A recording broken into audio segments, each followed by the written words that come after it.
శ్రీవల్లికి shock ఇచ్చి సాగర్ తప్పేమీ లేదు నేనే చేశానని రామరాజుని క్షమాపణ అడిగిన నర్మద తండ్రి. ఇంతకు ఏం జరిగింది? అసలు శ్రీవల్లికి షాక్ ఇచ్చి సాగర్ తప్పేమీ లేదని నర్మద తండ్రి చెప్పడమేంటి? ఇదంతా కూడా వీడియోలో చూసి తెలుసుకునేద్దాం. ఇల్లు ఇల్లాలు పిల్లలు అప్కమింగ్ ఎపిసోడ్స్లో ఏం జరగబోతుందో ముందుగా తెలుసుకోవాలి అనుకుంటే వీడియోని లైక్ చేసి ఛానల్ని సబ్స్క్రైబ్ చేసుకోండి. మొత్తం మీరు చూసుకున్నట్లయితే ఇంకా వనజకు డబ్బులు ఇచ్చి సరాసరి ప్రసాదరావు దగ్గరికి అయితే నర్మదా ఇటు సాగర్ ఇద్దరు వెళ్తారు. రెండమ్మ మీకోసమే ఎదురు చూస్తున్నాను, నేనే మీ ఇంటికి వచ్చి సాయంత్రం మన బంధువులందరి ముందు పార్టీ ఇస్తున్నాను అన్న విషయం చెప్పాలనుకుంటున్నాను అనేసరికి ఆ మాట ఎలా చెప్పగలుగుతున్నారు నాన్న? ఏమని చెప్తారు మన రిలేటివ్స్ అందరికీ? మీ అల్లుడు 25 లక్షలు లంచం ఇచ్చి మరీ గవర్నమెంట్ ఉద్యోగం కొనుక్కున్నాడు అని చెప్తారా? ఆ విషయం మా మావయ్యకి తెలిస్తే మా మావయ్య ముందు మా ఆయనకి పరువు ఉంటుందా? అసలు నాకు పరువు ఉంటుందా? ప్రతి క్షణం మా మావయ్య గారు నన్ను ఏదో ఒక విషయంలో తప్పు పట్టడానికి మీరు అవకాశం కల్పిస్తున్నారు. ఇంతకు ముందు అలాగే నా భర్తను మీరు ఇల్లరికం రమ్మని చెప్పారు, అప్పుడు మా మావయ్య గారు నాదే తప్పన్నట్టు మాట్లాడారు. ఇప్పుడు కూడా మీరు 25 లక్షల రూపాయలు, అసలు సాగర్కి 25 లక్షల రూపాయలు ఎక్కడి నుంచి వస్తాయనేది ఆలోచన మీకు ఉందా నాన్న? అసలు ఆ ఆలోచన చేశారు? అసలు 25 లక్షలు అనగానే సాగర్ కూడా ముందు వెనక ఆలోచించకుండా మీరు ఎంత డ్రెస్ పెట్టుంటే సాగరు అలాంటి తప్పుడు నిర్ణయం తీసుకుని ఉంటాడు. ఆ వనజ గారు మా కుటుంబాన్ని నమ్మి, మా మావయ్య గారిని నమ్మి 20 లక్షల రూపాయలు ఇస్తే రైస్ మిల్లోంచి మరొక 5 లక్షల రూపాయలు తీసుకుని ఉద్యోగం కోసమని డబ్బులు ఇచ్చాడు. అసలు ఆ అప్పు ఎలా తీరుస్తాడు అన్న ఆలోచనైనా ఉందా? అప్పటికప్పుడు మీరు గొప్ప చెప్పుకోవడం కోసం, మీ అల్లుడు గవర్నమెంట్ ఉద్యోగం సాధించాడు అని మీరు గొప్ప చెప్పుకోవడం కోసం అత్తవారింట్లో నా పరువుని తీసేద్దామనుకున్నారా నాన్న? అసలు అలా ఎలా చేద్దామనుకున్నారు నాన్న? అసలు కూతురు గురించి ఆలోచించలేదా? కూతురు పరువు అత్తవారింట్లో ఉంటుందో పోతుందో అని కూడా మీరు ఆలోచించలేకపోయారా అని చెప్పి ఇంకా చాలా కోపంగా మాట్లాడుతుంది నర్మద. అయినా ఈ విషయం మన నలుగురికి తప్ప ఎవరికీ తెలియదు కదా అని చెప్పి ఇంకా ప్రసాదరావు అనగానే, ఏం మాట్లాడుతున్నారు నాన్న? మన నలుగురికి తప్ప ఎవరికీ తెలీదా? పిల్లి కళ్ళు మూసుకుని పాలు తాగుతూ నన్ను ఎవరూ చూడట్లేదు అని అనుకుంటుంది, కానీ నిజానికి పిల్లిని అందరూ చూస్తూనే ఉంటారు. సాగర్ విషయం కూడా అలాగే బయటకు వస్తుంది. ఇప్పుడు నేను నా నగలు తాకట్టు పెట్టి 11 లక్షల రూపాయలు అప్పు చేసి మరీ తీసుకువెళ్ళి ఇవ్వాల్సిన పరిస్థితి మీరు కల్పించారు నాన్న. మీరు గొప్ప అవ్వడం కోసం నా జీవితాన్ని నాశనం చేశారు కదా నాన్న. పైగా పార్టీయా? ఏం మాట్లాడుతున్నారు? మీకేమైనా తెలుస్తుందా? పార్టీ వద్దు, ఏమి వద్దు, మొత్తం క్యాన్సిల్ చేసి పడేసేయండి అని చెప్పి ఇంకా చాలా కోపంగా మాట్లాడుతుంది నర్మదైతే. ఏం మాట్లాడుతున్నావమ్మా? సాయంత్రం పార్టీ అని రిలేటివ్స్ అందరికీ చెప్పేశాను. ఇప్పుడు పార్టీ వద్దని నువ్వు అలా ఎలా చెప్పగలుగుతున్నావు? ఇప్పుడు పార్టీ వద్దని చెప్పడానికి కూడా అవకాశం లేదమ్మా అంటూ ఇంకా నర్మద తండ్రి ప్రసాదరావు అయితే నర్మదతో మాట్లాడతాడు. ఏం చేసుకుంటారో చేసుకోండి, పార్టీ ఏం చేస్తారో ఎలా చేస్తారో, అత్తవారింట్లో నా పరువు పోతే నేను ప్రాణం తీసుకుంటానంటూ చాలా కోపంగా చెప్తుంది నర్మద. చెప్పేసేసరికి ఇంకెక్కడ వీళ్ళ ముగ్గురు కూడా వాళ్ళు బ్రతుకులే సరిగ్గా లేవు, ఎదటోళ్ళు బ్రతుకుల్లో తొంగి చూడాలని ప్రయత్నిస్తారు కదా. శ్రీవల్లి, భాగ్యం, ఆనందరావు ముగ్గురు కూడా మొత్తానికైతే వేషాలు వేసుకుని ఎవడైతే గవర్నమెంట్ ఉద్యోగాలు ఇప్పిస్తాడో ఆ బ్రోకర్ దగ్గరికి వెళ్తారు. వెళ్ళి అటు తిరిగి ఇటు తిరిగి సాగర్ కూడా ఆ బ్రోకర్ ద్వారా ఉద్యోగం సంపాదించినట్టుగా, ఏ ఎగ్జామ్ రాసి సంపాదించినట్టు కాకుండా ఇంకా మొత్తం అక్కడ అప్లికేషన్ ఉండేసరికి ఆ అప్లికేషన్ ఫోటో తీసుకుని ఆడికి టోకరా ఇచ్చి అక్కడి నుంచి వచ్చేస్తారు. ఇంకీలోపు సాగరు, నర్మద ఇద్దరు కూడా ఇంటికి వస్తారు. ఇంటికి వచ్చేసేసరికి నువ్వు ఎలా చెప్పుకుంటావో నీ ఇష్టం, నువ్వే చెప్పుకో, నాకేం సంబంధం లేదు అంటూ నర్మద చెప్తుంది. ఏంటా విషయం అని చెప్పాను కానీ, అది అమ్మ, నాకు గవర్నమెంట్ ఉద్యోగం వచ్చిందని మా మామయ్య గారు పార్టీ ఇస్తున్నారు, దాని గురించి అనగానే పార్టీయా? ఎలా ఎంజాయ్ చేయాలనిపిస్తుంది మద్దు గారు? ఏం సాధించారని, ఏ ఘనకారం సాధించారని అంటూ ముగ్గురు కూడా వచ్చేస్తారు. అమ్మ వల్లి అని చెప్పాను కానీ, నువ్వు ఉండమ్మా, ఈ విషయం తెలిసినప్పటి నుంచి నాకు కుతకుతలాడిపోతుంది. అసలు ఎంత మోసం చేస్తారా? ఎంత దారుణంగా ప్రవర్తిస్తారా? ఎలా మోసం చేయాలనిపించింది? దేవుడు లాంటి మావయ్య గారిని మోసం చేయాలని అసలు ఎలా అనిపించింది అంటూ మాట్లాడేసరికి ఏం మాట్లాడుతున్నావక్క అనగాని ఏం మాట్లాడుతున్నానా, నువ్వు చేసిన పని గురించి మాట్లాడుతున్నాను. నీ భర్త మావయ్య గారిని మోసం చేస్తే నువ్వు నీ భర్త వెనకాల సపోర్ట్ చేస్తూ మీ భర్తను సమర్థిస్తూ బాగా మోసం చేసావు కదా అంటూ మాట్లాడేసరికి ఏం మాట్లాడుతున్నావు అని చెప్పాను. కానీ ఏం మాట్లాడుతున్నావా చెప్పనా, సాగర్కి అసలు గవర్నమెంట్ ఉద్యోగమే రాలేదు. సాగర్ ఆ ఉద్యోగాన్ని 25 లక్షలు ఇచ్చి మరీ కొనుక్కున్నాడు. ఆ డబ్బులు ఎక్కడి నుంచి తీసుకొచ్చాడో తెలుసా? 20 లక్షల రూపాయలు వనజ గారు ఇచ్చిన డబ్బుల్ని అక్కడ లంచంగా ఇచ్చి సాగర్ ఆ ఉద్యోగాన్ని కొనుక్కున్నాడు. మరి ఆ 20 లక్షలు ఎలా ఇచ్చారు? వనజ గారు నాకు ఫోన్ చేసి చెప్పారు కదా, నర్మద 20 లక్షలు తీసుకొచ్చి ఇచ్చిందని. ఏం మాట్లాడుతున్నావు వల్లి అనగానే, నర్మద 20 లక్షలు ఎలా ఇచ్చిందో కూడా నేను చెప్తాను మామయ్య.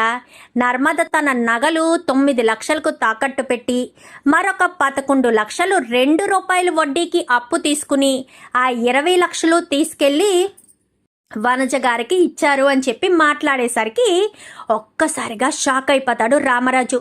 ఏం మాట్లాడుతున్నావు వల్లి అని చెప్పాను. కానీ నేను అబద్ధం మాట్లాడట్లేదు మామయ్య గారండి, కావాలంటే సాగర్ మరిది గారిని వల్లి నర్మదని అడగండి, మీకే తెలుస్తుంది. ఏంట్రా వల్లి మాట్లాడేది నిజమేనా? నువ్వు లంచం ఇచ్చి మరీ ఆ ఉద్యోగం కొనుక్కున్నావా? నువ్వు నీ టాలెంట్తో ఎగ్జామ్ రాసి ఆ ఉద్యోగాన్ని సంపాదించలేదా? ఏంటమ్మా నర్మదా, ఏం మాట్లాడవేంటి? వల్లి ఆడు చెప్తుంది కదా, అదంతా నిజమా అబద్ధమా చెప్పు, మాట్లాడు అనగానే, ఇంకా అర్థం కాలేదా మామయ్య గారు, నేను ఇంత నింద వేసినా కానీ నర్మద సైలెంట్గా ఎందుకు ఊరుకుంటుంది? మామూలుగానే నర్మద నా మీద చాలా కోపంగా ఉంటుంది. నేను ఏది మాట్లాడినా దానికి అడ్డుపుల్ల వేసినట్టుగా మాట్లాడుతుంది. మరి ఇప్పుడు మాట్లాడలేదంటే అర్థం ఏంటి? నర్మద సాగరు కలిసి తప్పు చేశారనే కదా, తప్పు చేయడం వల్లే కదా ఇప్పుడు సైలెంట్గా ఊరుకున్నారు. లేదంటే సైలెంట్గా ఎందుకు ఊరుకుంటారు మామయ్య గారు అంటూ మాట్లాడేసరికి, ఏంటి వల్లి ఏంటి నర్మదా, వల్లి చెప్పేది నిజమేనా అంటూ ఇంకా భుజం అడుగుతుంది. అది అత్తయ్య గారు అనగాని, చెప్పవే, నోట్లో బెల్లం ముక్క పెట్టుకున్నట్టుగా బెల్లం కొట్టిన రాయిలా అలా నిలబడతావేంటి? ఆ వల్లి చెప్పేదంతా అబద్ధం మామయ్య గారు, సాగరు ఉద్యోగం తనే సంపాదించుకున్నాడు, అబద్ధం చెప్పలేదు, మోసం చేయలేదు, ఆ డబ్బులు ఏమీ చేయలేదు అని చెప్పవే, నోట్లో ఏమన్నా పెట్టుకున్నావో ఏంటి, మాట్లాడవేంటే అంటూ ఇంకా మాట్లాడేసరికి, అది మామయ్య గారు అని చెప్పి నర్మద నోరు విప్పి మాట్లాడదామనుకునే లోపే నర్మద తండ్రి అయితే వస్తాడు. ఎందుకంటే నర్మద అక్కడ సీరియస్గా వార్నింగ్ ఇచ్చింది కదా, అత్తవారింట్లో నా పరువు పోయే సమస్య వస్తే నా ప్రాణమైనా తీసుకుంటానని ఎప్పుడైతే అక్కడ వార్నింగ్ ఇచ్చిందో నర్మద తల్లి కంగారు పడిపోతూ ఉంటుంది. మీరు చేసిన తొందరపాటు పని వల్ల ఇప్పుడు నర్మద ప్రాణం తీసుకుంటుంది. ముందు నుంచి మనకు నర్మద గురించి తెలుసు, నర్మద ఎలాంటిదో ఎలా ఆలోచిస్తుందో తెలుసు. ఇప్పుడు గనక అత్తవారింట్లో నిజం తెలిసిందే అనుకోండి, నర్మదను వాళ్ళు మెడపట్టి బయటకు గెంటేస్తారు. అప్పుడు తన ప్రాణం తీసుకోవడానికి కూడా వెనకాడని మనిషి నర్మద. మీరే ముందుగా నిజం వాళ్ళకి తెలియకముందే నిజాన్ని బయట పెట్టేయండి, వాళ్లకు నిజం చెప్పేయండి. వాళ్ళ ద్వారా వీళ్ళ ద్వారా తెలియడం కంటే మీరే చెప్తే ఆ చెప్పిన దానికి కూడా విలువ ఉంటుంది అని చెప్పి ఇంకా భార్య చెప్పడంతో, అది కాదే ఇప్పుడు నేను ఎలా చెప్పను అనగానే, పర్వాలేదండి, ఒక అడుగు తగ్గినా తప్పలేదు, లేదంటే నర్మద ఏదైనా చేసుకుందనుకోండి నేను కూడా ప్రాణాలతో ఉండను అంటూ భార్య కూడా వార్నింగ్ ఇస్తుంది. వద్దే బాబు, ఎవరు ఏమీ చేసుకోకండి, నేనే తల దించుకుంటాను. రామరాజు ముందు తల దించుకుని తప్పు నాదే, సాగర్ ఇందులో తప్పు లేదు, నేనే సాగర్ని ఫోర్స్ చేశాను అని చెప్తాను, సరేనా అంటూ ఇంకక్కడ భార్యకు మాటిచ్చి ఇక్కడికి వస్తాడు ప్రసాదరావు. అయితే కరెక్ట్గా నర్మద నోరు విప్పి చెప్దామనుకునే లోపే, ఒక్క నిమిషం నర్మద అని చెప్పి మాట్లాడేసరికి, ఇదేంటి నాన్నొచ్చారు అనుకునేసరికి, మీరొచ్చారేంటి, చెప్పు నర్మదా చెప్పు అనగానే తను ఏమీ మాట్లాడలేదు. ఎందుకంటే తప్పు చేసింది తన కాదు, నేను. నన్ను క్షమించండి, మీరు ఏదైనా శిక్ష వెయ్యాలి అనుకుంటే నాకు శిక్ష వెయ్యండి అని చెప్పి ప్రసాదరావు చెప్తాడు. ఇదేంటే వీడొచ్చి నాకు శిక్ష వెయ్యండి అంటూ మాట్లాడుతున్నాడేంటి? అమ్మడు, ఏదో కొంప మునిగేటట్టే ఉందమ్మడు, ఏదో జరగబోతుందని నా 6th సెన్స్ చెప్తుంది అనగానే, నీకు అసలు సెన్సే లేదు, 6th సెన్సా? కొంచెం నోరు ముయ్యండి అని చెప్పి భాగ్యం అంటుంది. ఏంటి ఏం చెప్తారు? నర్మద వాళ్ళు ఏం మాట్లాడలేరు? నర్మద వాళ్ళు నగలు తాకట్టు పెట్టడం అబద్ధమా? 25 లక్షలు ఇచ్చి ఉద్యోగం కొనుక్కోవడం అబద్ధమా? ఏది అబద్ధం అంటారు? ఏది వాళ్ళు మాట్లాడలేరు అంటారు? తప్పు మీరు చేశానంటారేంటి అనగానే, ఒక్క నిమిషం ఆగుతావమ్మా, నేను మాట్లాడుతున్నాను కదా, నువ్వెందుకు అంతలా మాట్లాడుతున్నావు? పెద్దవాళ్ళు మాట్లాడేటప్పుడు నువ్వు చిన్నదానివి, కొంచెం సైలెంట్గా ఉండాలన్న జ్ఞానం లేదా? సైలెంట్గా ఉంటే నేను చెప్తాను కదా, నేను మాట్లాడతాను కదా, కొంచెం సేపు సైలెంట్గా ఉండు అని చెప్పి ప్రసాదరావు కాస్త వల్లికి షాక్ ఇచ్చేసరికి వల్లి నోరు మూసుకొని ఊరుకుంటుంది. నోరు మూసుకొని ఊరుకునేసరికి ఇంకా మిమ్మల్ని క్షమించడం ఏంటి, మీరేం తప్పు చేశారు అంటూ రామరాజు అడుగుతాడు. నేనే తప్పు చేశాను బావగారు, నా సాగరు నోరు విప్పి సమాధానం చెప్పుకోలేకపోతున్నాడంటే దానికి కారణం నేనే తప్పు చేశాను, తప్పు నాదే అనగానే, ఏం తప్పు చేశారు అన్నయ్య గారు మీరెందుకు తప్పు నాదే అంటూ మాట్లాడుతున్నారు? చెప్పండి, ఏం తప్పు చేశారు? నేను ఏం తప్పు చేశానంటే సాగర్ని ఫోర్స్ చేసి ఆ 25 లక్షలు ఇచ్చి ఉద్యోగం కొనుక్కోమని చెప్పింది నేనే. అసలు సాగర్ ఆ 25 లక్షలు ఎక్కడి నుంచి తీసుకొస్తాడో అనేది కూడా నేను ఆలోచించకుండా సాగర్ని ఒత్తిడి చేసి మరీ ఉద్యోగం తెచ్చుకోమని, ఉద్యోగం సాధించాలి అంటూ నేను ఫోర్స్ చేసి ప్రతి క్షణం తనని అవమానించాను. ఆ అవమాన భారం తట్టుకోలేకే వనజగారు ఇచ్చిన 20 లక్షలు అలాగే ఇంకొక 5 లక్షలు మొత్తం 25 లక్షలు కలిపి ఉద్యోగం కొనుక్కున్నాడు. ఇందులో సాగర్ తప్పేమీ లేదు, తప్పంతా నాదే. నేను ఫోర్స్ చేయడం వల్లే సాగర్ ఇలాంటి పని చేశాడు. మీరు ఏదైనా శిక్షించాలనుకున్నా, ఏం చేయాలనుకున్నా నన్ను శిక్షించండి, ముందైతే నన్ను క్షమించండి అంటూ 2 చేతులు జోడించి ప్రసాదరావు చెప్తాడు. ఏంటి, మీరు ఫోర్స్ చేశారా? అవును, నేనే ఫోర్స్ చేశాను.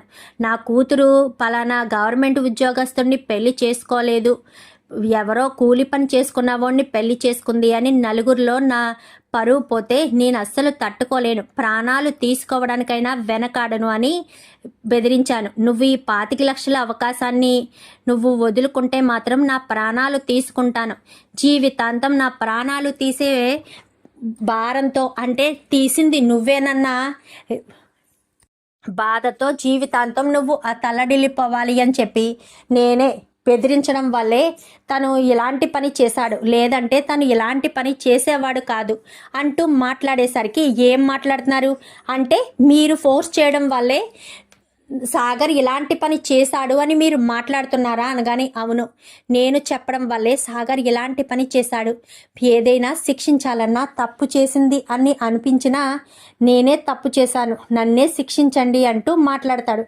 మాట్లాడేసరికి ఇంకా మాటలకి రామరాజుకి ఏం చేయాలో అర్థం కాదు. ఎందుకంటే తప్పు చేసింది వీడు అని అనుకున్నాడు, కానీ తప్పు చేసింది వీడు కాదు, సాగర్ కాదు వీడు అని చెప్పడంతో రామరాజు ఏం మాట్లాడకుండా అలా సైలెంట్గా ఉంటాడు. ఇంకా వల్లి వాళ్ళైతే ఒక్కసారిగా షాక్ అయిపోతాడు. ఇదేంటి విష్టమ్మడు, మనం సాగర్ని నర్మదని ఇరికించి ఇంట్లోంచి బయటికి పంపించేద్దాము, బయటికి కెంటిచ్చేద్దామని మనం ప్లాన్ చేస్తే వీళ్ళేంటి ఇలా గితనొచ్చి ఇలా చెప్తున్నాడు, ఏంటి మీరు చెప్పారా అని చెప్పాను. కానీ అవును, మరి నర్మద నగలు తాకట్టు పెట్టి ఇంటి పరువుని మంట కలిపింది కదా, చూడండి బావగారు, ఆ నగలు పెట్టింది నేనే, ఆ 20 లక్షలు కట్టి నేనే నగలు తీసుకొచ్చి నా కూతురికి అప్పగిస్తాను అనగానే, అవసరం లేదు, ఆ 20 లక్షలు మీరే ఇచ్చాను, మీరే తెచ్చుకోమన్నాను అని చెప్తున్నారు కదా.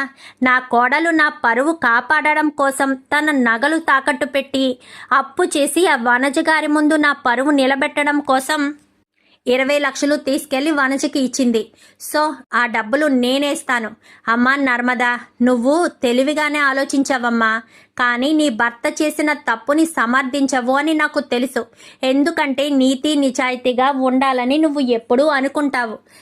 కానీ సాగర్ ఎలాంటి తొందరపాటు నిర్ణయం తీసుకున్నాడన్న విషయం తెలిసాక నువ్వు ఖచ్చితంగా కోప్పడే ఉంటావు. ఎందుకంటే నువ్వు ఇంట్లో అడుగు పెట్టినప్పటి నుంచి కూడా నేను గమనిస్తూనే ఉన్నాను, నీ గురించి నేను తెలుసుకుంటూనే ఉన్నాను.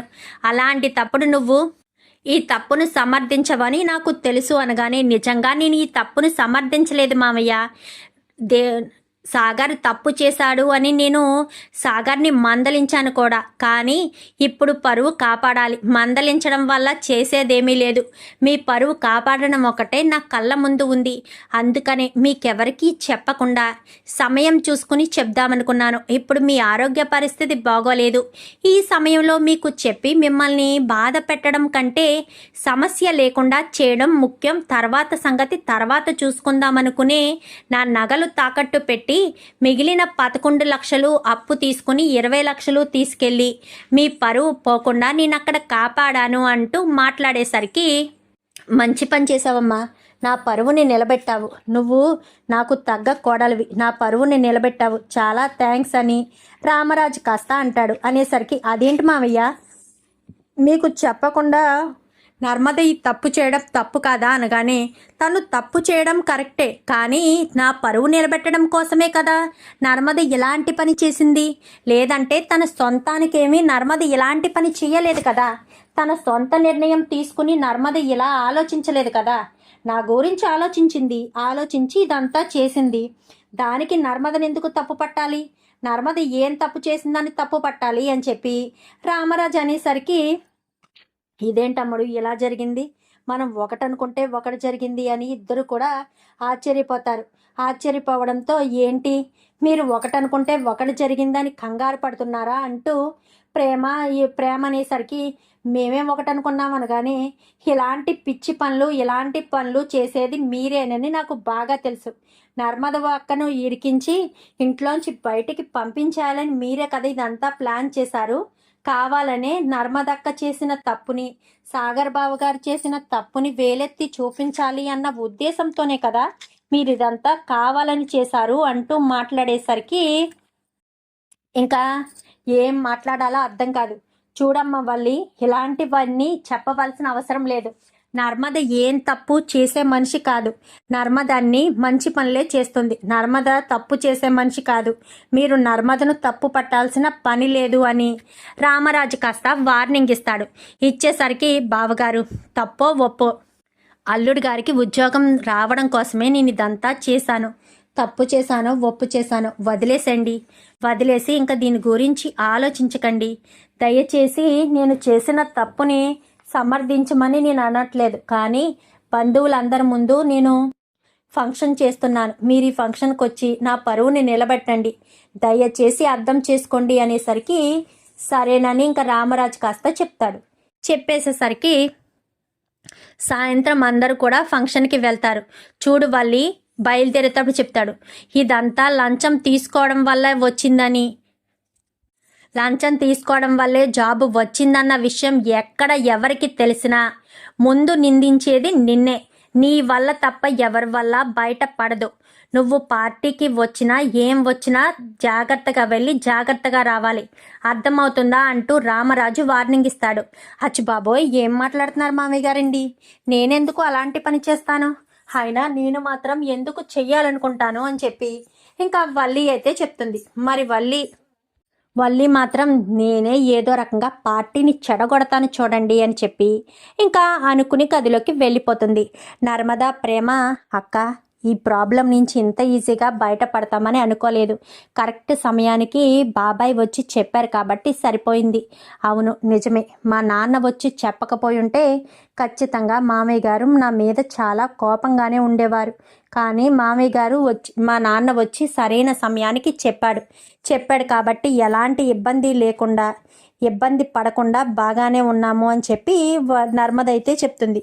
చెప్పేసేసరికి, అవునక్క, కానీ ఈ విషయాలన్నీ వీళ్ళకెలా తెలుసంటావు? వీళ్ళేమన్నా నిఘా పెట్టుంటారా? నువ్వు బంగారపు షాపులో 2 రూపాయల వడ్డీకి డబ్బులు తీసుకున్న విషయం కూడా వాళ్లకు తెలిసిపోయిందంటే వాళ్ళు నీ వెనకాల ఫాలో అయ్యి వచ్చారు.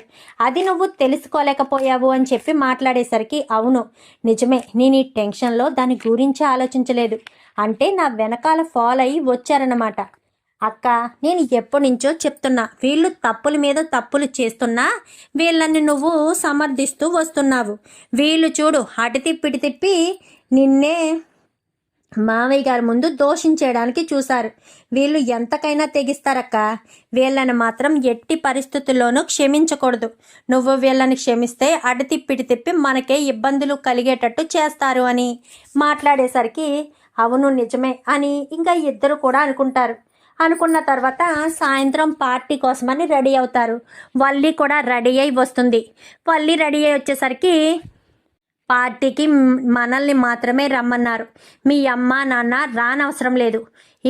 మరొక విషయం, ముఖ్యమైన విషయం ఏంటో చెప్పనక్క, నువ్వు మాత్రం ఎట్టి పరిస్థితుల్లో నీ నోరు దాటినా, నువ్వు ఏదైనా పిచ్చి వేషాలు వెయ్యాలని చూసినా మాత్రం అస్సలు ఊరుకోను.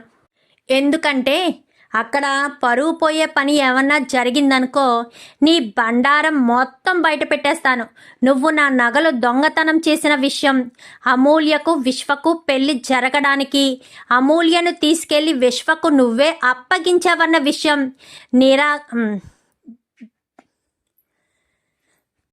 నిర్దాక్షిణంగా నీ విషయాలు మొత్తం A to Z మొత్తం విషయాలన్నీ బయట పెట్టి నిన్ను మెడపట్టి బయటకు గెంటే పరిస్థితి నీకు వస్తుంది.